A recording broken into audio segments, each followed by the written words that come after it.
Alex Mason, born June 3rd, 1933, in Fairbanks, Alaska. The closeness to Russia from his home state brought the threat of the Cold War right to Bro's doorstep. This is key in his incredibly anti-communist mindset, and as you may know, he was born right after the Red Scare, which was basically America pissing itself about the quote-unquote rise of communism. This mindset led him to join the Marines. He spent majority of his youth hunting in Alaska with his pops, who was awarded the Purple Heart for his actions in Macon Atoll. I just thought it would be cool to add that. In the early 50s, he was an infantryman and later became a Force Recon Marine in South Korea. In 58, he was recruited to the SAD SOG team after his service in the Marines. Here is where he meets our nigga, Frank Woods. I'll leave the link to his video right here. But Mason's tendency towards impulsiveness is the one thing that wasn't trained out of him. But Woods knows exactly how to rein him in. In 1961, Mason was a part of the assassination squad named Operation 40. This consisted of him, Woods, and Joseph Bowman. The team infiltrated Cuba prior to the Bay of Pigs invasion to carry out the assassination of Fidel Castro. Using the invasion as a distraction, they raid Castro's compound and find him and his mistress. They take them both out, and spoilers, it was a body double. Trying to escape, the Cuban military swarms the airport our guys are trying to escape from. While they've already made it to the plane, Mason gets out and tries to clear the airfield for our guys. Mason was then captured by the Cuban forces. Regaining consciousness, he watches Castro turn him over to Nikita Dragovich, or as I call him, Dragovich. Alex was then transported to a Soviet labor camp in Vorkuta. There, Dragovich had Frederick Steiner and Lev Kravchenko brainwashed Mason. Alex was implanted with the knowledge to interpret the broadcast from Dragovich's number station. He was also programmed to be a sleeper agent. Damn, I completely forgot what the fuck I was gonna say. He was also programmed to be a sleeper agent with the purpose of assassinating the then US President JFK. If this video can get to 20 likes, I'll do a video on the conspiracy that he actually fulfills this agenda. While Alex's will held them off, they eventually crack him.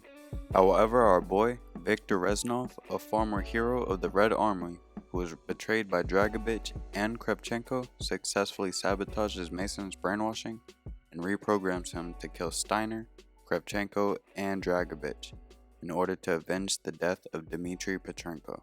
By Mason's account, it was 6 to 7 weeks after his arrival at Vorkuta when he was thrown into the labor force. It didn't take long for him to clash with prisoners loyal to Reznov. The fights got both Alex and Reznov each 1 month of solitary confinement. Here is where the two became fast friends. Later, the two started planning their escape. On October 6, 1963, the prisoners initiated a riot and charged out of the mines, and the breakout began. Mason was able to escape, but we are left to think Reznov is dead. Upon his return to the States, Mason is escorted by Jason Hudson and Robert McNamara. He's taken to the Pentagon, where he was given direct orders by Kennedy to begin Operation Flashpoint.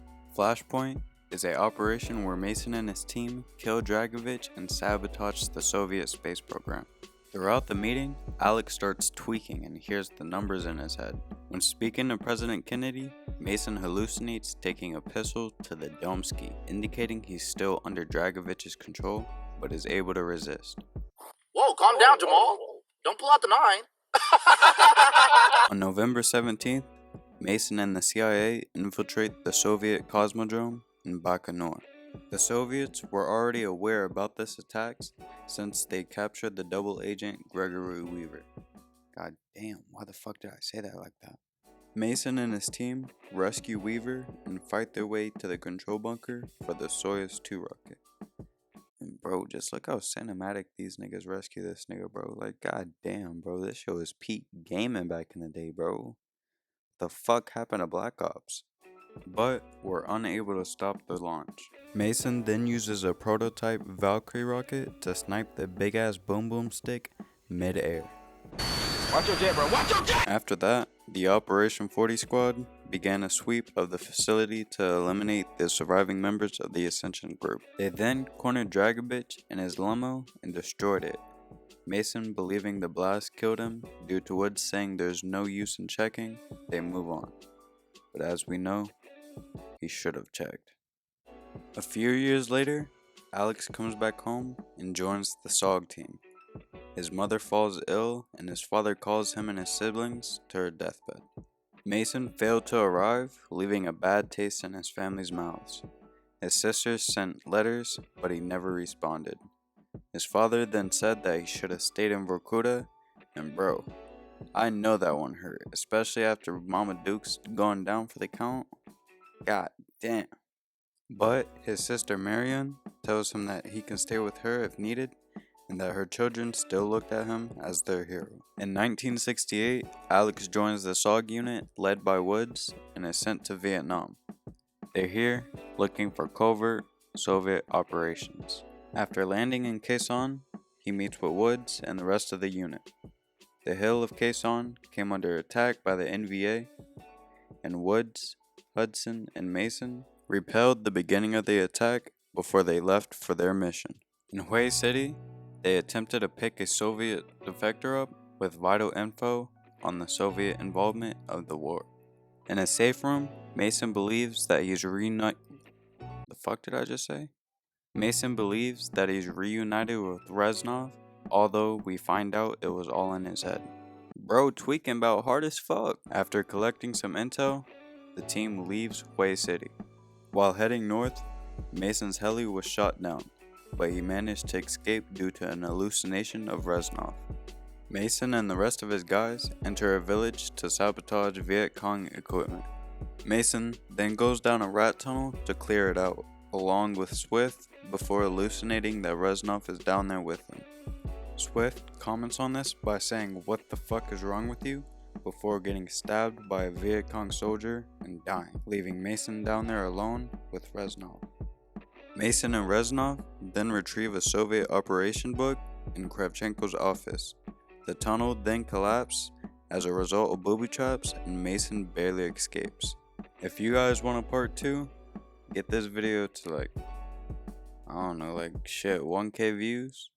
Nah, I'm just kidding. Get this video to 20 likes and I'll finish his story. But with that, you guys, I'm out. It makes so good, I don't wanna leave, but I gotta. What's your fantasy? I wanna take you from your head to your